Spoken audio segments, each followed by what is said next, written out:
What's up, guys? This podcast is sponsored by Kayak, and that's yakattack.us. What Yakattack is the leader in the kayak fishing industry who specializes in kayak fishing rigging solutions. As kayak anglers themselves, they are tightly integrated into the sport of kayak fishing and acutely aware of what the sport needs. It all starts off with the gear track and/or the mighty mount. The gear track comes in all different sizes and colors, and the screwball that attaches to the gear track has everything that attaches to that. So you have this T-bolt that screws into the screwball, that everything attaches to that attaches to your boat, onto your tracks. And what that is a variety of rod holders and camera mounts for your still cameras and any GoPros. Light poles with the day flags that all folds into the flags. Your fish finder mounts and your black pack crate systems. All of Yakattack's products are made in the USA. A few years ago, Yakattack set the gold standard with kayak visibility with the VisiCarbon Pro. Fast forward to today, and it remains the most dependable light flag combo in the industry. Its 48-inch deployed height gets the flag and the light up where it can be seen, and the 14-inch collapse length allows you to stow it away easily when it's not in use. The high visibility flag doubles as a pouch, making it easy to pack away.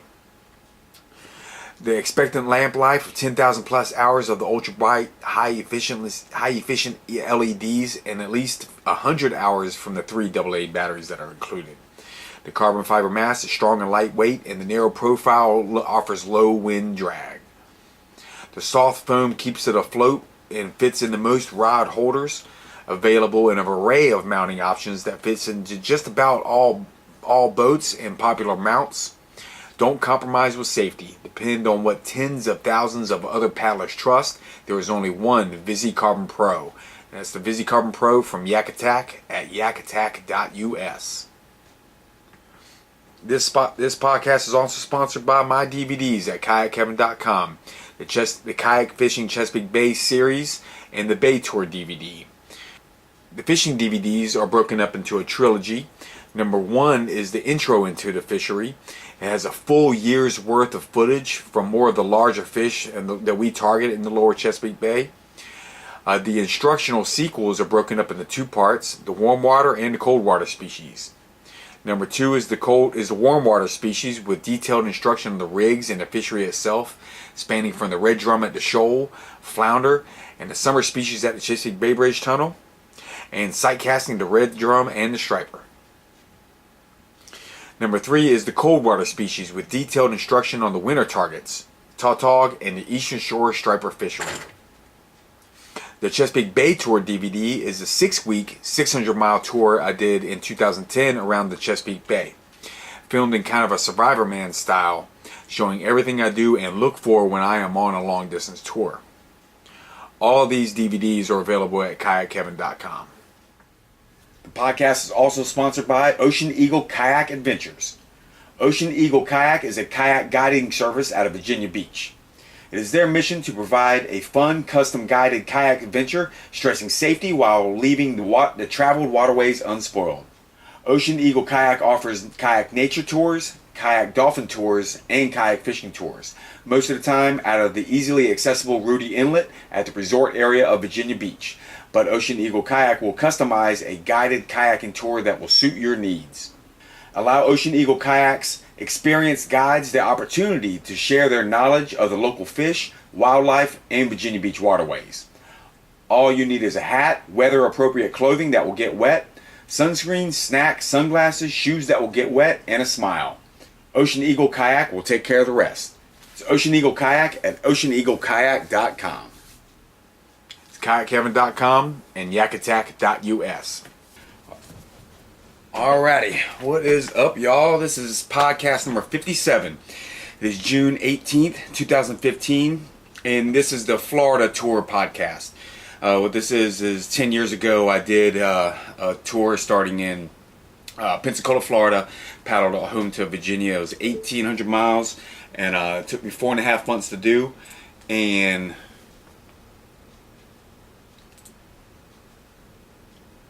cool, thank you, Jeff. checking the audio on the live feed. It seemed like it was kind of messing up. But anyway, 10 years ago, this is my 10th anniversary of doing my Florida tour, so I'm going to go and go over it with my notebook. I have my notebook, and I've taken notes out of my journal I took on the tour, and my map, which I've written everything down, my path and everything I did while I was on the tour. So this is part 4, the Everglades. I'm about ready to hit the Everglades on this one. I've been on for about 6 weeks. I had done basically the entire west coast of Florida. Started up at Pensacola, and I had gone all the way through around the Big Bend, through the city of Tampa and that whole area, and now I'm getting into on this tour, what I was considering the next big challenge was the Everglades. The first big challenge was the Big Bend with the open water, and now here the biggest challenges is the bugs, or what I think is going to be the bugs, and just the isolation, being out there that far. There's really no civilizations around once I get in there, but I come around Marco Island, and I come through Marco Island, and I come out, and that picture I posted with the storms is as soon as I come out of here, it's the 10,000 Islands. So that picture is taken from here, shot this way with the storms over land. And so that was my first kind of glimpse. It was like, oh shit, here I go, right? It's already looking stormy and crazy. And from my perspective, being out this far, I couldn't see the beaches on here. So for me, it just looked like mangroves and everything else. So I was kind of worried about that. Remember, I didn't have a computer. I didn't have this technology when I did this tour, so I didn't know if there was beaches on these islands or it was just straight mangroves. It's deeper water, so I was hoping there would be. As I got closer in, I had some wind with me, and as I paddled closer in, I could see that all of them had beaches, and they were beautiful. This was a really, really good place for me. Look at this. I mean, these beautiful little coves that stick in here, these little places here and out here, and all that's just these beautiful spots. I think I camped out right here. I think this is Tiger Key, and I camped out right in this corner right here. It was amazing beach. It was all like a tropical paradise looking beaches, like again what I would think that Florida beaches would look like. So this is my first night in basically the Everglades. 10,000 Islands, Everglades is the same area. And I remember I felt like I was getting out there. I could already feel the difference between where I was in the city and civilization. You could feel people around me to where there wasn't a lot of people around. And what struck me was I was laying in my tent at night, and I guess the angle and the way sounds were coming off, but all the shells that were on the beach and right at the shoreline. I mean, little waves were coming in, little 6-inch, 1-foot waves were rolling in, and when they were breaking up in this corner, all these loose shells, small shells, were in this pocket, and as the waves were coming in, it just sounded like broken glass constantly being washed and moved through, and that was almost a surreal sound to me as I was trying to fall asleep. It sounded like glass everywhere, and glass just moving constantly with the waves. And then as I was kind of dozing off and falling asleep and looking out my screen door, and I was having like daydreams, right? You're kind of half asleep and not really dreaming, but kind of having daydreams about the Spanish conquistadors. Fuck, I can't even say that. But the Spanish explorers through this area, maybe one of them getting stranded or being isolated out on one of these beaches, and how rough it would be. There's no water on these beaches. Or on these islands, there's no fresh water. When you're stranded, it's real hard survival out here on these. I mean, they're beautiful and they look serene, but the whole environment's harsh. So I imagine, I was having like visions of ghosts, of Spanish explorer ghosts walking the beaches of they got isolated for doing like stealing something or stealing some fruit on board or something like that. So I was having a little entertainment for myself in the middle of the night. The next morning, I paddled. The plan was to paddle into Everglades City in Chucklehusky I was going to camp out in Chucklehusky at the campground there. Paddled in from here, worked my way in. It was, it's 10,000 islands is right. I mean, look at all these little teeny islands and all these little breaks, and I mean, this place is crazy. It's wild, and I stayed with the channels, and luckily there's channel markers. The channels are fairly deep, so the current was easy to follow. I think I had an incoming current so I came right on in. And then once it was in this like inside bay back here, it was pretty easy. I mean, everything was visible. You could see Chucklehusky down here, and you could see Everglades City. It was all open. You could see the road. So it was, once you got through here, it was fine. I first came down and landed at Chucklehusky Island Park right here. And actually, it was this right here. Looks like there's, yeah. So I landed here, and this is where also the first or the second adventure world championship, kayak world championships adventure fishing world championships were held, where it was here. I landed here, got a campground, or checked out the campground, and realized there was no real store in here. I needed a real grocery store. I needed to gear up and get supplies enough to go for a week, or week or so, depending on how the winds and everything. I kind of needed to have supplies enough to go for the longest period. In the Everglades, the place got stuck. So I paddled back to Everglades City, which I needed to. This is where the grocery store was and stuff. So I paddled into the channel, and there was no floating docks anywhere. So I think the grocery store was down here somewhere, and I found a dock. I asked somebody where the grocery store was, and they told me what street it was near. So I found a dock that was open and tied off. No floating docks either. So it was going to be difficult to get my gear or my supplies in the boat without being on a floating dock. It's kind of, I can't, with my hatch, I had to unstrap everything. I had to get inside, and to lean over that far was going to be tough. So I walked down, got the grocery cart, and walked it back, and got it on. And I think I basically just kind of piled everything on top until I got to where I could land, and then secured everything inside. I came back out, and I believe it was all the way out here somewhere, and I had to go to where, oops, I think it was right here.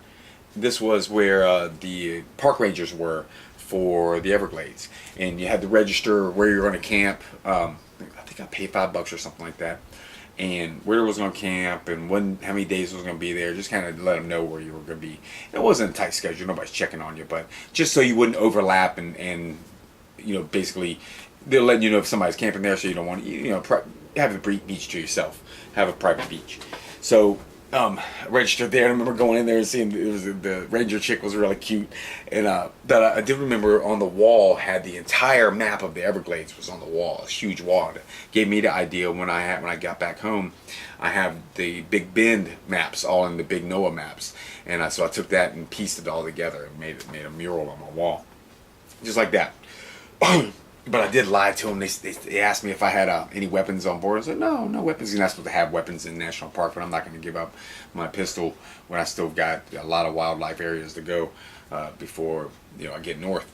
But so yeah, I did that and paddled out, and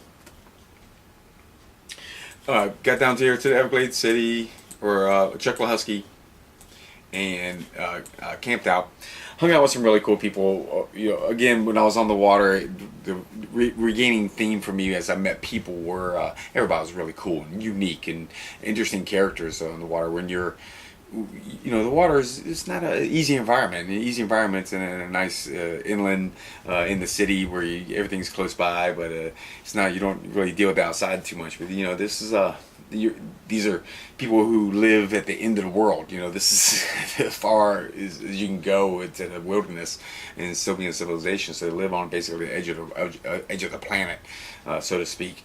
So they're really cool and interesting people. And I remember hanging out with a bunch of them that night. They're all drinking and having a good time. And there's one guy, Chip, yeah. Everything he would say after he would say it would have yeah at it. So he was like, yeah, and I went down there and caught these fish. And it was just a good old time. Yeah. It was a trip.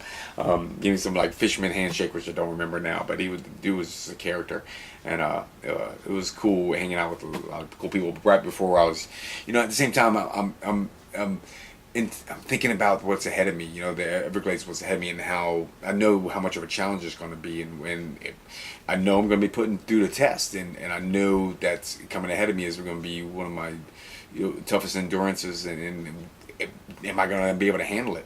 And at this point, I feel pretty salty. You know, I'm on for 6 weeks, and I feel like I feel hard. You know, I feel like I can handle pretty much anything that's thrown at me at this point, but still don't know, and I'm still have this anxiety and a little bit of a worry about it. But I'm heading right into it the next day, and but it was cool to hang out with people and kind of get off those thoughts for a little bit, and just enjoy myself. The next morning, I had an incoming current, but I just went and paddled anyway. It wasn't strong current. I mean, these tides aren't big here, so like I think they're about a foot and a half current tide, so wasn't like it was real strong. Really had a heavy boat. I mean, 10 gallons of water I think I had on, or close 8 gallons of water. I mean, really packed it down. At least 2 weeks worth of food in case I get stuck out there. Just really loaded down in case for any situation that might going out into the wilderness like this. Just wanted to make sure I was going to be able to be all right. On my way out, I'm paddling and I'm following the incoming current. So I'm at a head current the whole way, and I'm paddling using eddies. You got good for instance is when you got a current. You got a current coming in, it's an S turn right here, right? This is a backwards S.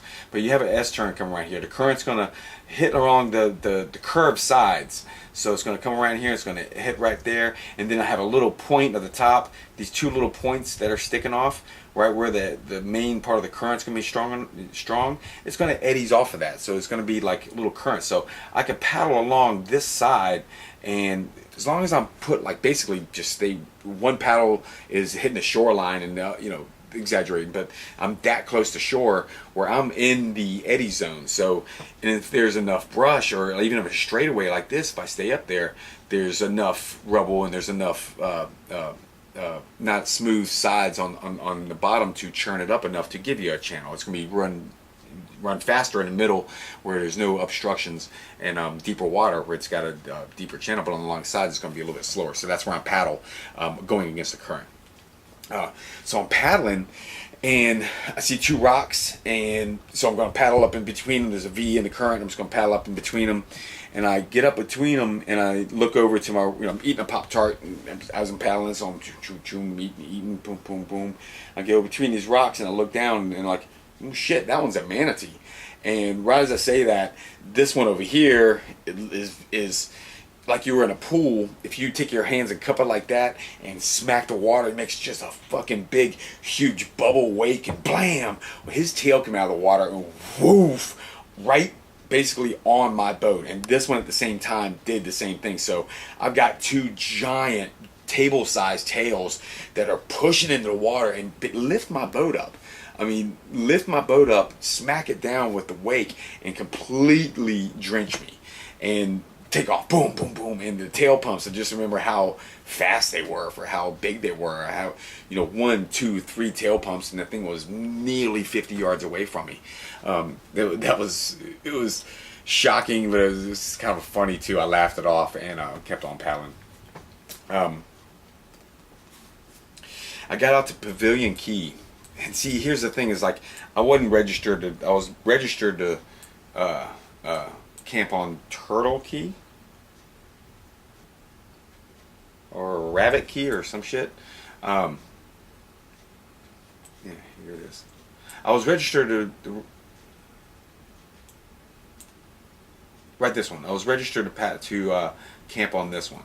So they have a registered camp on this one, and I was looking on the chart and over the maps, and I was like, all right, and I want to go look at this place. This place looks really cool. Pavilion Key, giant spit. Looks like the beach is all around that thing, so this was cool. So I went here, and I think I camped out right here and walked along this side and caught a flounder. About 17 incher, which I thought was kind of big for that area, so that was cool. Also, on the way to Pavilion Key, I caught a little. I came across a tide line or a water difference line. So you had darker water coming out of the Everglades, and they're coming out of the mainland or at the shoreline, and the Gulf water, the saltier water, hitting up together, and there was a line. So I was fishing right there, and I caught a little catfish. And as I was playing them, I brought them in, and as soon as I landed them and let them go and put my paddle in the water, 2 boils behind me. I guess a shark was following me, or maybe 2 sharks were following me as I was playing that fish. So that was a little eye opener too. So I camped here for the night, and it was a good night. No issues there. The next day,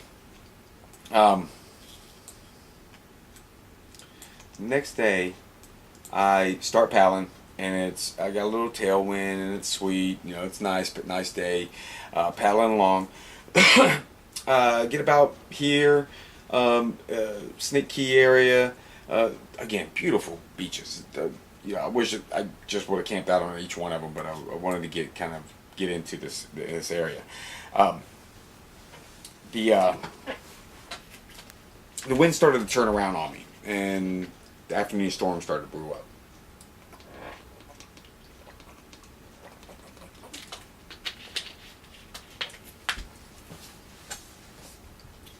So as I'm paddling along, the storm's starting to brew up. I stop for one storm. One storm comes through. I stop here. And I could have camped here. It was a good spot. Horse Key or whatever it was. I stopped here, and I could have stopped and camped, but it was like midday. So that storm rolled through, and I was like, all right, good. I'm going to keep on paddling. Paddle through, cut through here. That was even a good campsite there. I really got hit with the storm right through here again. And what was interesting through here was my rods were up and my radio was off. I had all my electronics off, and I kept hearing a buzz. Bzzz, first time I heard this, and I turned around and it was gone. And I paddled along, and I hear a buzz again, bzzz, just like that. Bzzz, and it would stop, and I paddled along some more, and then I caught it one time. I was hearing that, turned around, and in that storm behind me, I could hear the buzz, bzzz, and as soon as the lightning struck, in that storm a couple miles behind me, the buzzing stopped. So then I realized, shit, my rods are generating electricity, and getting charges from the air and the storms that are in there. So I laid everything down, strapped it to the front of my boat. Yeah. Okay, so I got around.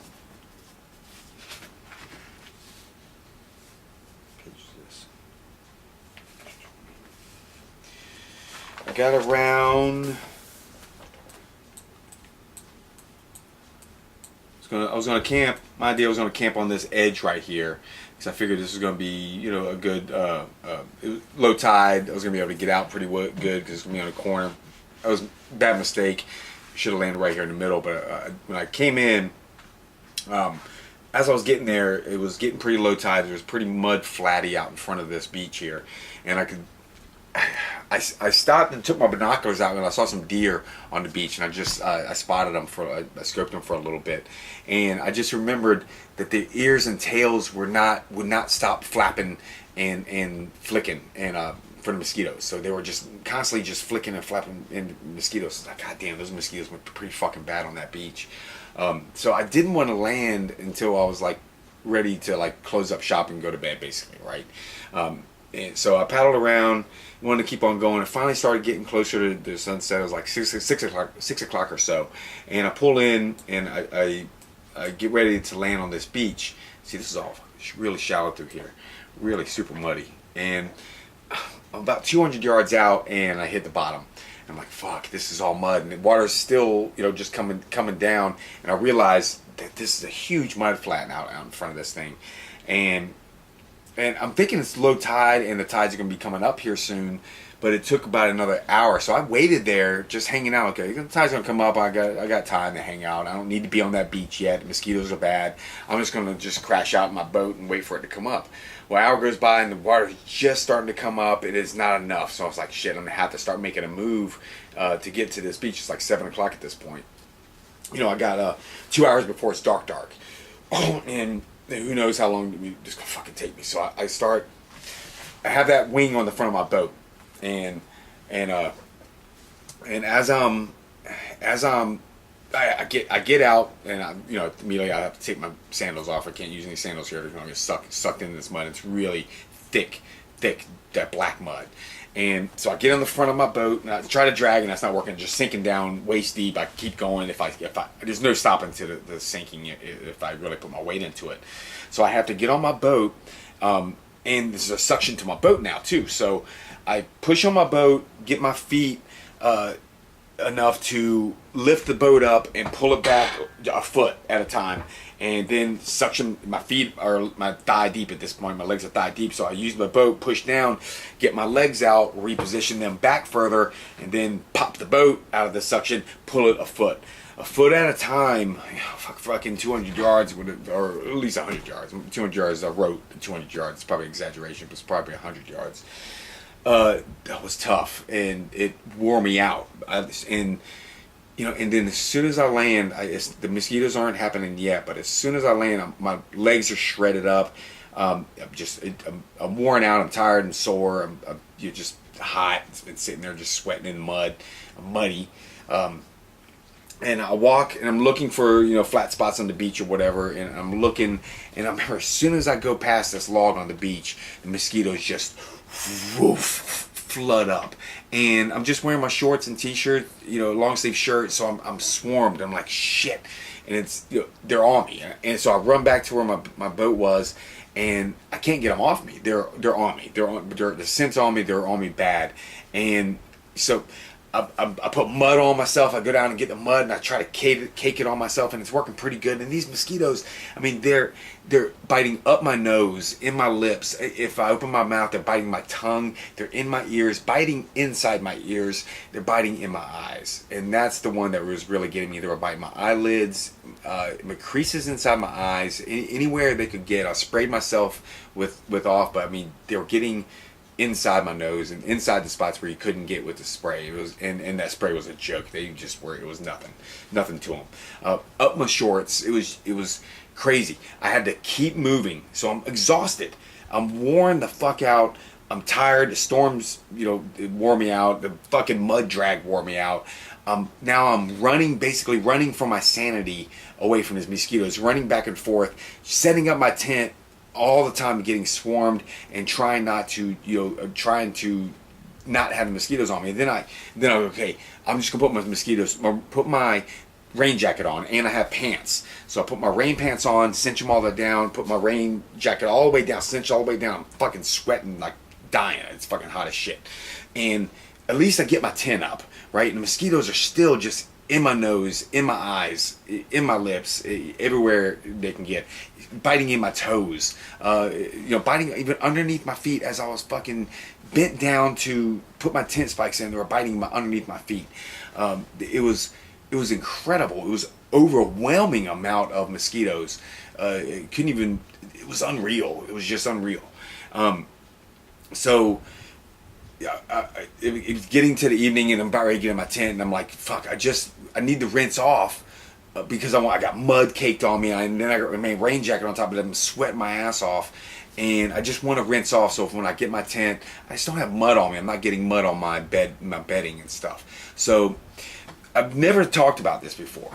I've never mentioned it. I never mentioned it in the seminars or anything like that. I never even mentioned it to my mom. But I had basically what would be, and most people would call it a God intervention moment. For me, it was the universe actually giving me a fucking break. I was losing my mind with mosquitoes. I was screaming. I was this close to collapsing into the fetal position and basically just dying right there. I was losing it that hard, and right as that sun hit the horizon, a breeze comes off the ocean, and hard enough to knock the mosquitoes off of me. It was incredible. I stripped down. The water was up by this point. I was able to rinse all that fucking mud off. Get clean enough to get in the tent and get secured inside. So that was the only, I guess, real moment that it felt like it was some kind of a universe or some kind of looking out for me, giving me a break intervention. But then again, it's a natural, that sun hits the horizon, the dynamics change of the heat. Boom, the heat's going to rise up harder maybe and pull the breeze in. You know, of course there's a scientific explanation for it too, but fuck, it couldn't happen at a better time when I was basically about ready to have a fuse blow on my head and might not ever get out of there. and as I was in bed and getting into, laying down, I remember my legs, as they were sliding through my blanket, catching fabric in my blanket. In that mud was very small shells. So now I have 1 million microscopic shells embedded into my leg. Every time I move, it's catching like splinters or basically everywhere in my leg. I didn't notice it before because everything else was fucking happening. But as I'm relaxing and I can't move my legs because it just feels like it's catching on splinters that are like fiberglass or harder than fiberglass stuck in my leg where it's actually grabbing and it was that was fucked up. Next morning, I basically had a game plan. The rain suit goes on first, spray my face, spray my feet, spray my hands, and get the fuck out of there as fast as I can.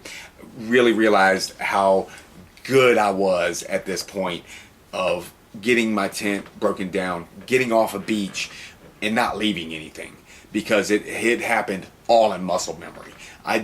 Basically don't even remember packing up. It was such a flurry of movement, and it was all muscle memory of the 6 weeks of camping, of doing this before. There was no panic. It was just move, and I was able to get all that stuff done, pack my tent, get out of it, and not leave a fucking thing and get off that beach. And I had to wear a rain jacket and pants for 2 or 3 miles as I get going, because before the wind picks up, the mosquitoes are still with you. They're still hanging with me the whole way until the wind picks up. And now I get a little bit of a breeze a couple miles in, but now they're just hanging in my back. They're not up front. So every once in a while they would bite through my shirt. So finally enough breeze would kick up for them to get rid of them.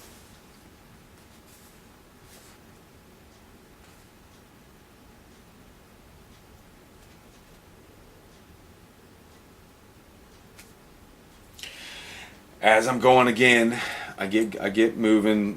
Midway through the day, a storm comes up right about when I got through here. As I'm moving through here, this is Ponce de Leon Bay, and storm pops up. But this gives me a tailwind. So for the first time in a while, I have a good strong tailwind, but it's raining and crazy out here. So it's cool because I have a tailwind straight to the Cape. So I'm good. So I get going. I get a mile or two in, and I'm like, okay, I want to take a break. I got a little bit of time before we get going. I was smoking cigarettes then, so I remember I ditched in one of these little cove areas and was able to get a cigarette lit in the torrential downpour in the jungle. I thought that was kind of neat. So here I am in the jungle in my kayak getting a cigarette lit, and as soon as I get the cigarette lit, took 2 puffs of that thing, and the mosquitoes were on me again. I was like, fuck, I can't even like take a break and cigarette break and take a break, and they were on me. So they attacked me again, and I was like, fuck this, I'm getting back on open water. But it was awesome because I had a straight shot to the northwest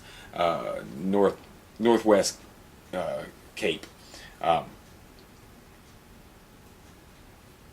And that was good. because this was a big, big, big beach. It was really big. I was able to camp far enough out where, and it's beautiful plains, man. It was just, it was a beautiful spot. Really wide open, and when I got there, the wind kept the mosquitoes off. It was blowing enough to keep mosquitoes off. After the storms came through, it changed out. Kept mosquitoes off me, so I camped far away from the grasses and all that stuff. But it was really awesome because it was just a plain, a coastal plain, just as far as you could see. No cities. It was just great to see natural environment like that. And I was like thankful for the park systems. Thankful because this would have had condos and fucking high rises on it if it wasn't protected. So it was really cool. Really cool spot. And really, at this point, felt like I was at the edge of the planet too. You know, I felt like I was on the edge of the world, as far away from civilization. Even Flamingo or Everglades City wasn't not a lot of hospital stuff there. You know, that type of thing. It wasn't in real civilization, so you know it's pretty far out. And the next day as I round. Slight tailwind or slight headwind, nothing bad. But as I turn the corner here, 7 weeks and 1 day on the Gulf, and this was my last day. I turned around and said goodbye to the Gulf, and then kept paddling east because this is my last day on the Gulf of Mexico. 7 weeks and 1 day I spent on the Gulf of Mexico in Florida. Paddled in and came into Flamingo. So I paddled into Everglades City, and as I'm going across there, here's the campground right here. So I'm paddling through this channel right here, and I look over and I see people in full mosquito suits. I'm like, oh damn, that's a good idea. So I paddle in and into the Everglades City is nothing. It's one store. There's a dam right here, which I thought was interesting. This is a dam, and here's the freshwater side, and here's the saltwater side. So you can go into the freshwater side, and this canal goes way into the lakes and into the back, way inside into the Everglades. So that's the interior passageway into the Everglades. But I'm a salt guy, so I stayed on the outside. There's that little store right there, and that's basically it. I tied off to the dock right here. Went in and just got whatever I could. Didn't need a whole lot, but I did buy a mosquito suit. They had one mosquito suit there. It's the best investment I ever bought. They would usually be like $40. I found them online. I got a second pair after this one. 10 years ago, 10 years of riding my boat. It was fucking $70, but it was the best $70 I ever spent. It was able to relax. It was able to actually, this place wasn't panicking on anywhere anymore. So I go and I go to the campground, paddle down. I camp fairly close to the shoreline. I camped right here. No one else out there. No one else out there. I mean, ghost town out here. It's middle of summer, and you're like anywhere else in the world, right? It'd be packed full of people because it's the middle of summer. It's a place, but no one, and rightfully so. The mosquitoes carry away. That morning, it was pretty incredible. As before the sun rises up, it's still dark outside, and I'm hearing. Fuck, what is that? I can't see out my tent. I can't see any. I should be able to see something. It's not pitch black. There were so many mosquitoes around me on my tent and around me that I couldn't see. I was the only one out here, so I had every mosquito in the vicinity on me, and on my tent where I couldn't see out. And as the morning came, I realized what it was because they were just thick. It was a mosquito everywhere you could put a mosquito. On the surface of my tent, and then around that was layers of mosquitoes flying. I'd hit the tent and the noise would intensify. So it's boom, boom, and they'd settle back down and land. It was so crazy that as I'm packing up my bed, I leaned against I had my shirt on. I leaned against the tent, and the mosquitoes bit through my tent and bit me. I was getting bit through the tent through my shirt. That was intense. That was another thing that was pretty wild. I put my mosquito suit on and got out, and it was easier this time. They were. It's incredible how that they're on. I really actually got to see how many mosquitoes there were. When they were biting you, it's tough just to, you can't comprehend how many mosquitoes are biting you, because there's so many biting you.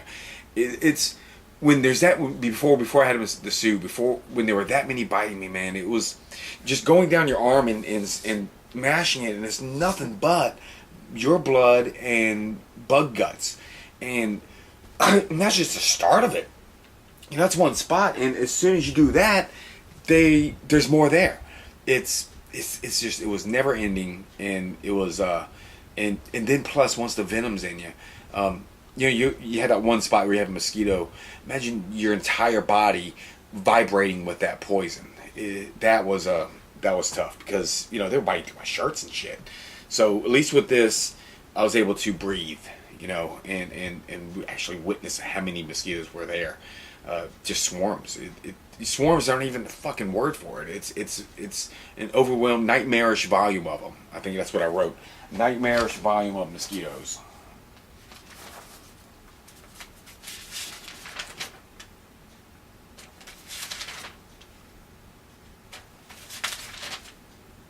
Nightmarish volume of mosquitoes. Yeah, that's exactly what I wrote. Nightmarish volume of mosquitoes. And that's what it was, because they haven't made horror stories about this shit. I don't know why. I got up, and I think there's a picture on my site of this page where I have take a picture of the shit. I'll just bring it up, of my seat before I launched that day, and it's Chesapeake Bay tour underneath their Florida tour, and yeah, that's the Northwest Cape. I'm gonna bring this bigger. This is the Northwest Cape Sable, awesome spot. That's that storm of 10,000 islands, mangroves. Here's my seat before I'm paddling. If you look on my site, and there's, I think, 70 mosquitoes in this one area. 70 mosquitoes just in that, and this is after the sun's already up, and after the majority of that morning mass mosquitoes have lifted. This is just what's normal around. So you got 100 mosquitoes right here in one little spot. You have to brush off your seat just to sit down on, and then these are all biting mosquitoes. So I paddle off with my mosquito suit on because they're still with me all the way on as I'm going.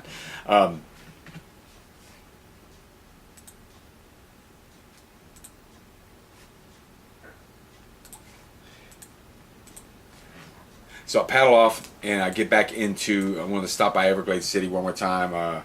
I think they should get a cold drink or whatever. And as I'm paddling off, and there's tarpon rolling, little tarpon, up to 40 inches.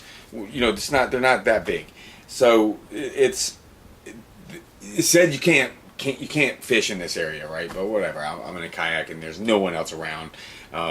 If they do, whatever, I'll paddle it. I'll paddle out. There were tarpon rolling, and finally I'm into tarpon, and they're small ones, and they're dealable. So I jump 2 of them, and which is incredible because I hook them right next to my boat, 5 feet away from me, and they're just coming up out of the water, and just the noise of their jaws rattling.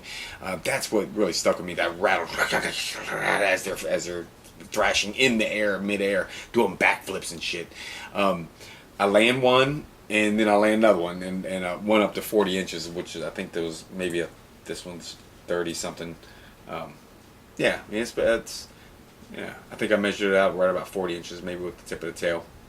I don't know if you fork measure those or what, but yeah, that was fine. So I finally landed one. Total tarpon count. Well, 2 landed, and these right there. 4 aired, 4 jumped, and 2 broken off. So, you know, I knew I couldn't come home from Florida without that picture, right? I couldn't come home. I couldn't leave Florida from coming back to Virginia without a tarpon picture to show. So I was happy. This was like a main goal of being in Florida, is just to land one of these things. And it's not a huge one, but it's big enough. It's not a baby, super small. I mean, it's a baby. I guess this would, yeah, that would be in the 30-inch class red for us, right? But still, that's good. For me, that was awesome for me. So so I paddled out, and it's noon. So I'm already kind of sketchy because now, you know, everywhere here you got to be the fucking storms. So it's noon. I'm paddling out. It's late already. I know storms are coming. I know they're coming. Let's see, 1 thing, 2.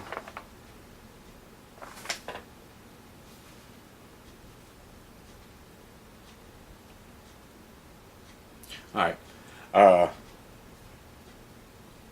So I come out here.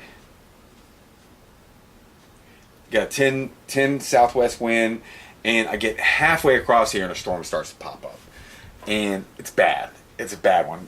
I get smacked with a headwind, and this area is all grass. This is all really super skinny water, grass. So every time you paddle, my paddle's getting wrapped with thick grass. So it's taking me twice as long to get across this little stretch of water.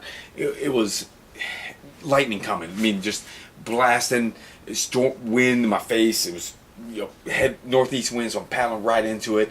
And I'm just trying to get the shoreline, just to get out of the safety, just to get away from this open water. It's not really open water. There's no waves because that's what's weird, because it's really shallow, so there's no waves, but just the wind and the storm. So I wanted to get closer to the shoreline. I get up along the shoreline, and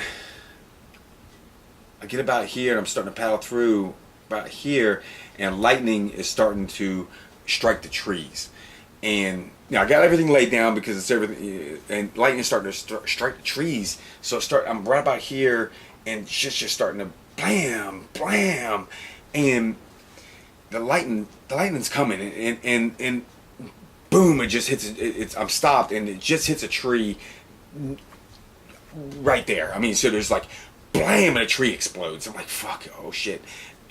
Everything starts to electrify on my boat. Everything. So I'm slowing this down because this happens in a split second. From this moment, this happens in a split second. But I'm slowing this down. I can't explain what happened in this moment. That tree exploded. I can see the spot where the lightning's coming from, basically, and it's basically coming right at me. Right, everything's electrifying in my boat, on me. My hairs are standing on end. At this moment, I'm going to get hit by lightning. It's going to happen right now.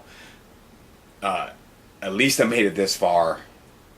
I hope it kills me, because I don't want to be half-witted out here, right? So this all happens in a split second. I actually go through, and I don't have that like life flashing in front of me moment, but accept it.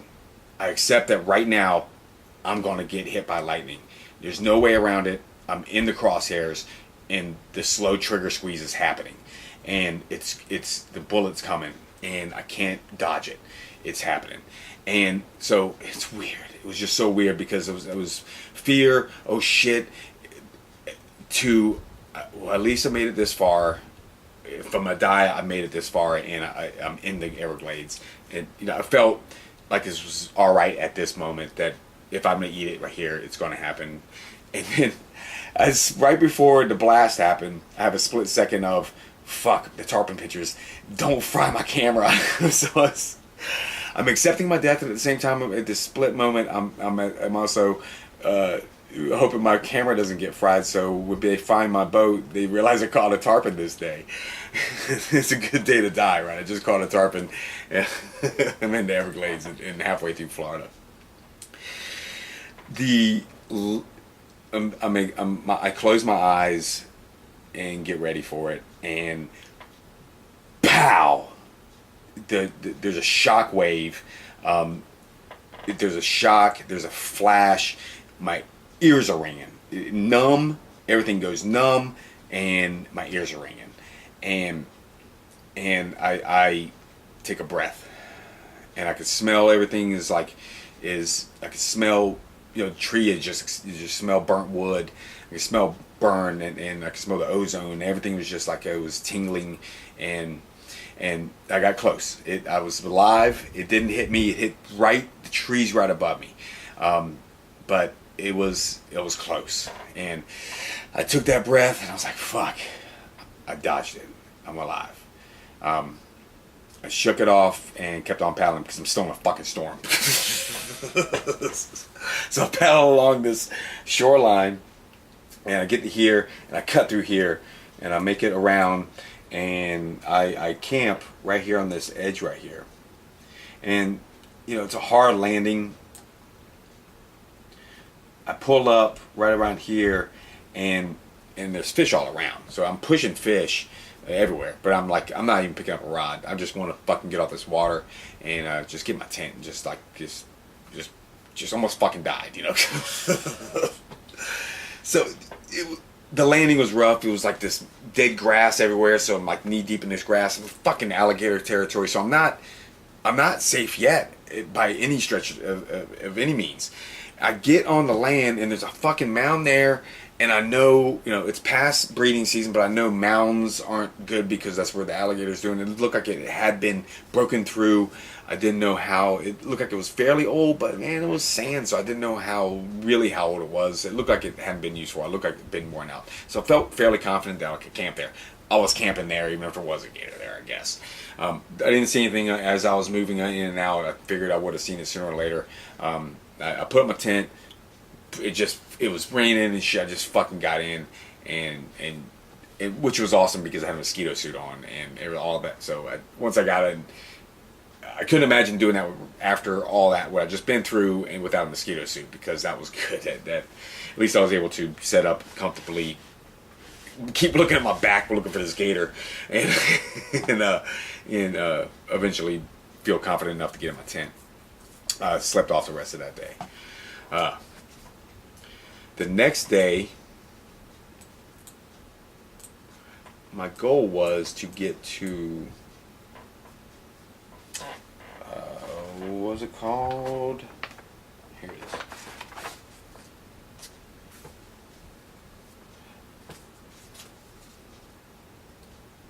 West Nest Key, I think it is. I think this is it right here. Nope. Gotta find it. Oh shit, way over here. Okay. Yeah, I busted my ass this day. This. Right here. So, I went from here to here in the morning.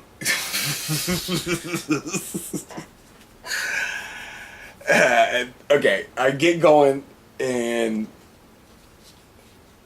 yeah, I stayed up here. I cruised up along this area. So I stayed up along this area. I'm cruising along, and I just want to get to the next spot before the storm starts, because they're coming. I don't want to do lightning. I just missed a sniper's bullet. Just want to fucking, just want to get and stop and enjoy a day without getting eaten by mosquitoes or nearly getting killed by lightning or always looking for gators. I just want to chill the fuck out. So I go in the drill instructor mode.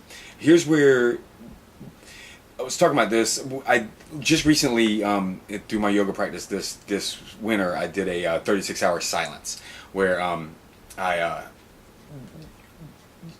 whenever you talk to yourself, you use that's when you out loud talk to yourself, you kind of split off a piece of yourself to talk and bounce ideas off of. That's basically what it is.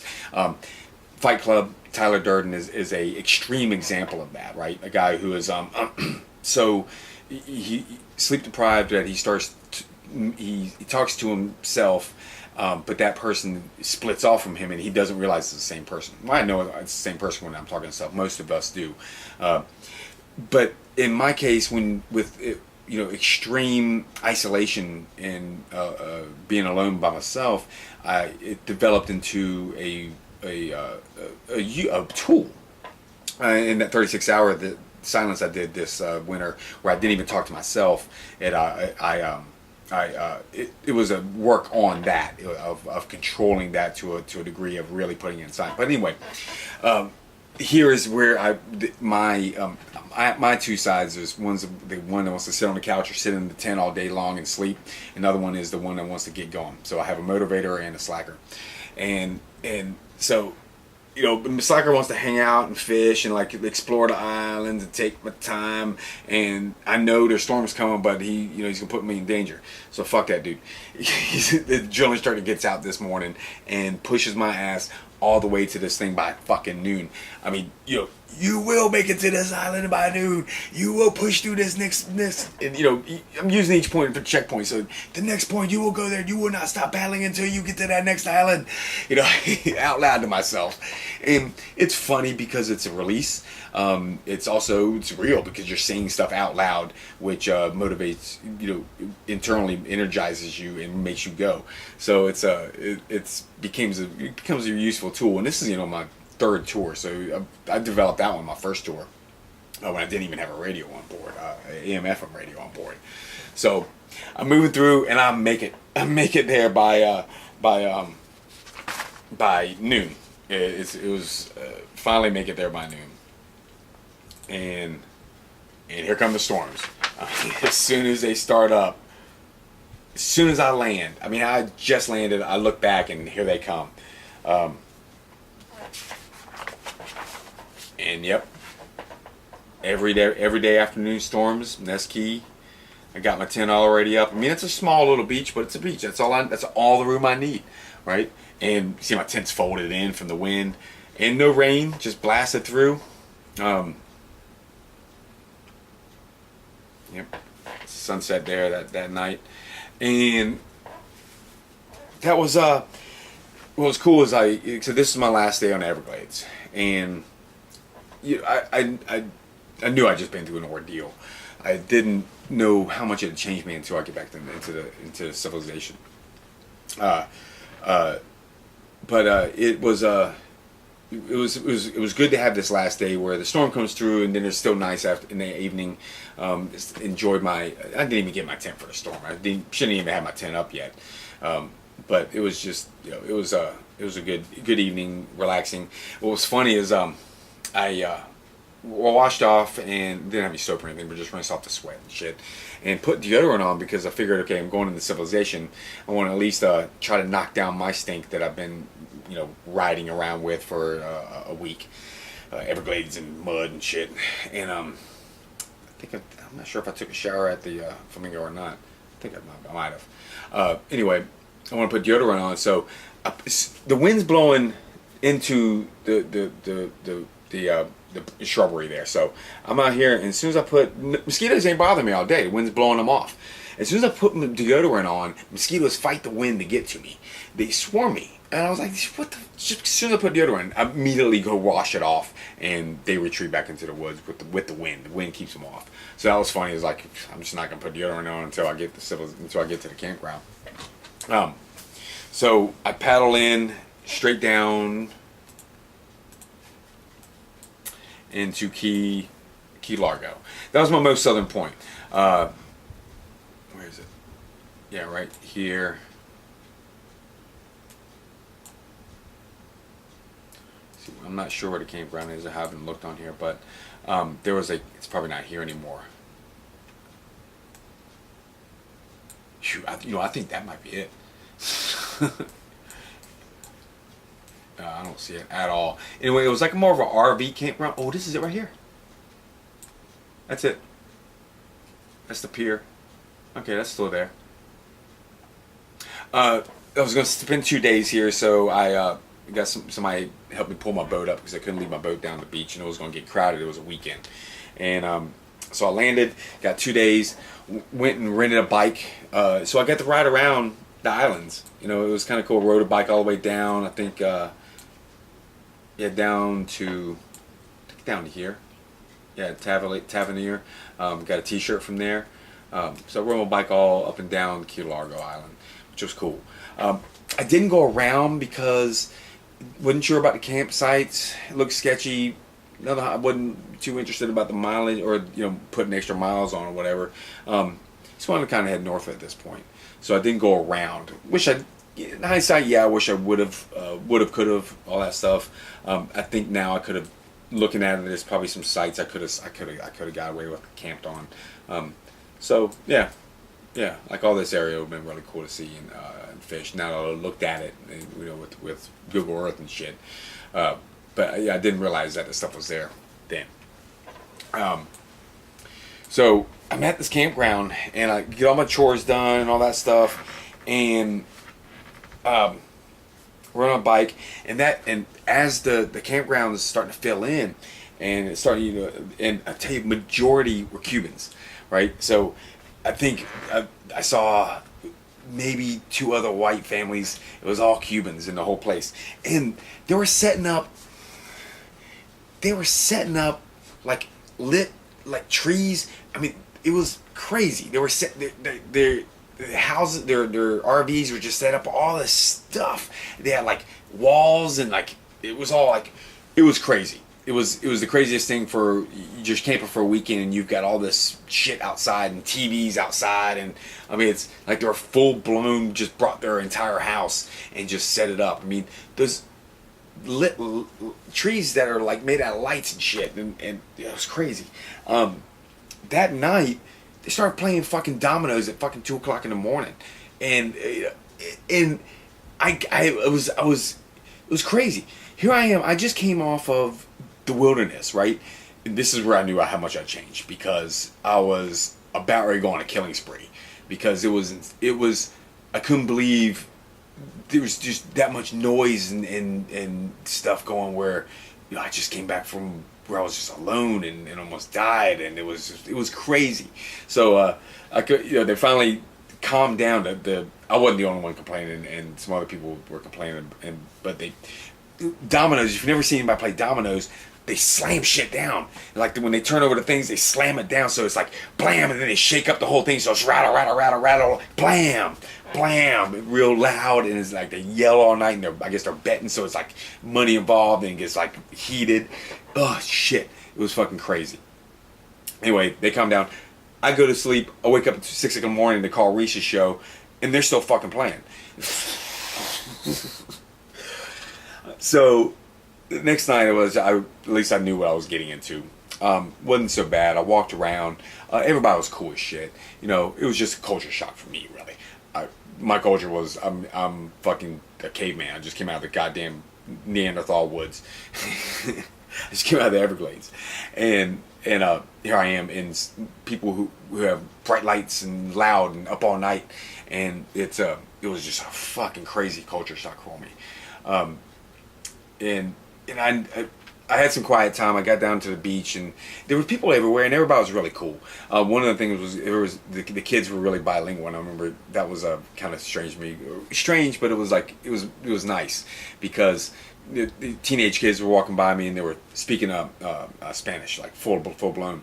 And I said, "What's up, guys?" And then and the guy in full like American accent, right? He was like, "What's up, bro?" It was just funny. It made me laugh. Put me at ease like a champ. I realized it was just culture shock, and I wasn't going on a fucking killing spree. I was just fucking upset. But it was nice. I sat on the beach and then kind of like had some quiet moments to kind of reflect on how I was feeling, and I had changed. The Everglades had changed me. It had hardened me. And as I get going, fucking no more bugs bother me. It's that's one thing. Later on, it comes up again. But yeah, never had to use a mosquito suit again. That's how much the bugs haven't bothered me. One other time on a different tour on Assateague Island in Maryland was the only time I've had to use a mosquito suit. And that's the only time. It was the Everglades, and I still have it. If I'm touring I'll carry it with me as part of the tour boat, but haven't used it, just because my tolerance level has gotten so high that 50 bugs on me isn't going to bother me. 10,000 will. After 10,000, 50 ain't going to be so bad. Um, so, and also what I did, I was at my most southern point, and I measured the North Star. So I put my finger up to the horizon and measured the North Star and measured the distance, because as I was going, it was going to raise up, right?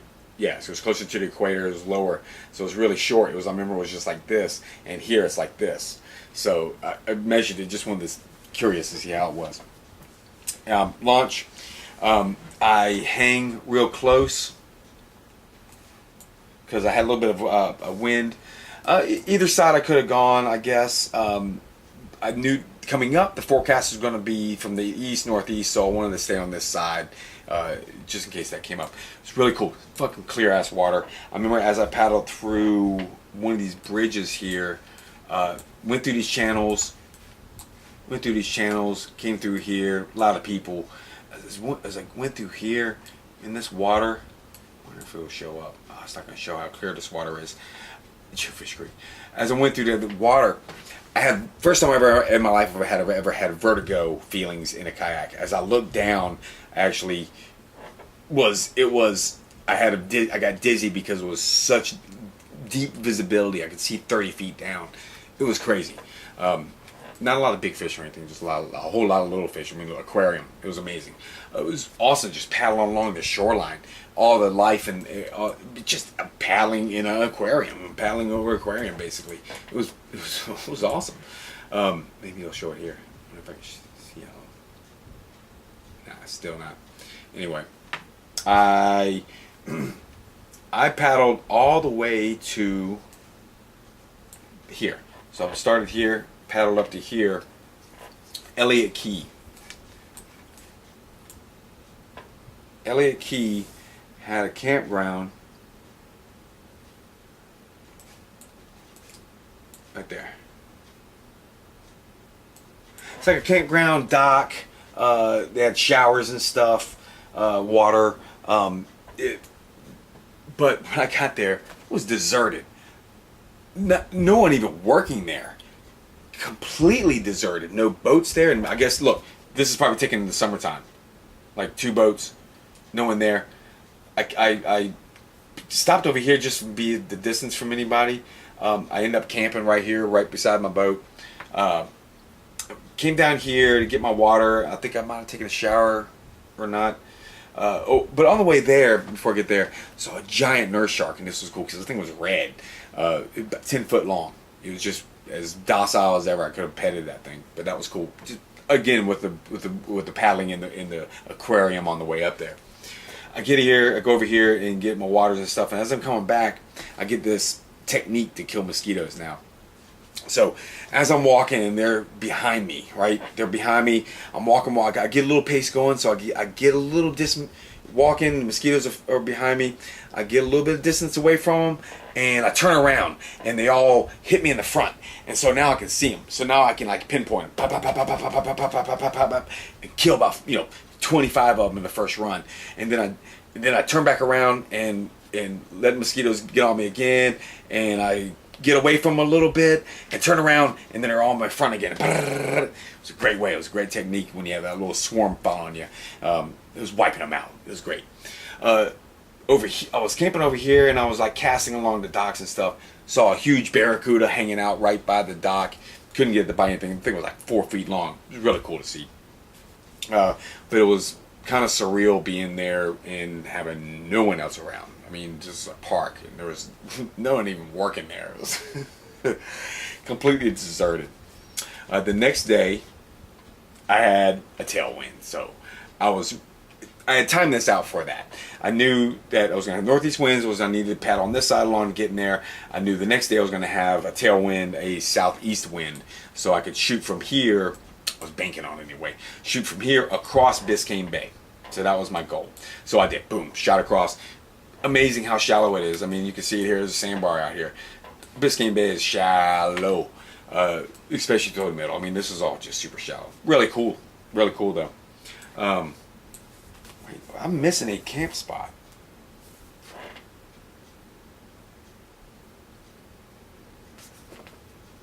Yeah, that's right. I did. I totally did. I didn't do that whole thing. I camped here before that, so I stopped here. I forgot about that. I didn't write it in my journal because I was skipping days during this time. But I stopped and I had it was a party happening in the party boat, and I remember paddling up, and the guy was playing Zappa. I remember just looking at the guy, and he just looked like a guy who listened to Zappa. I'm a Zappa fan, so that was kind of cool. Kind of stayed away from everybody, you know. People were cool. I think I played some beach volleyball. They had it set up. It was a cool hangout spot, but yeah, that was cool. But yeah, so from here I paddled across, and I knew I wanted to camp somewhere. I wanted to have a fresh day to go through Miami because I wanted to try to make it through Miami the next day. So I camped out. I'm trying to find this exact spot. I just camped out on a little spit, basically. I think this is right here. I camped out right here, a little dirt road spit. I don't like camping on these spots, but it was basically the only spot that looked like before I got into Miami, because from here on up, it's city, no more shoreline. So this is like the last little spot that I had isolation as I to go through Miami. I didn't know what that was going to be like, so I camped here, and this is where I'm going to end it. But a lot of glass everywhere, so that was another like environment shock. You know, coming from pristine to glass everywhere. I couldn't walk around barefooted. But what was cool is the first time I seen the giant fucking land crabs. These things were fiddlers the size of, you know, this. I mean, the claws the size of this. And they were, it was hard to get a picture of them. I didn't get any pictures of them. I had to stay really still for a long time for them to come out. And then I could barely move before they dove back into their holes again. But that was cool. But for the next day, you know, my goal was to get through Miami, and I didn't think there was going to be any camp spots through that area. Spoil Islands looked scarce through that area. I didn't see too many of those. I saw some early on in the maps, but nothing as I got through. So I was a little worried about it, and you know, wasn't sure what I was gonna do to this area. Yeah, all this. So the next day I set out pretty early. That's where I'm gonna end it. I'm gonna start the next one, the east coast of Florida. Probably split in half or something like that. But yeah, coming into a whole different environment here. Yep, so I'm gonna end it. Thanks to our sponsors, Yak Attack at yakattack.us. Thanks to Ocean Eagle Kayak, oceaneaglekayak.com, and my DVDs at kayakkevin.com. And we'll see you guys later.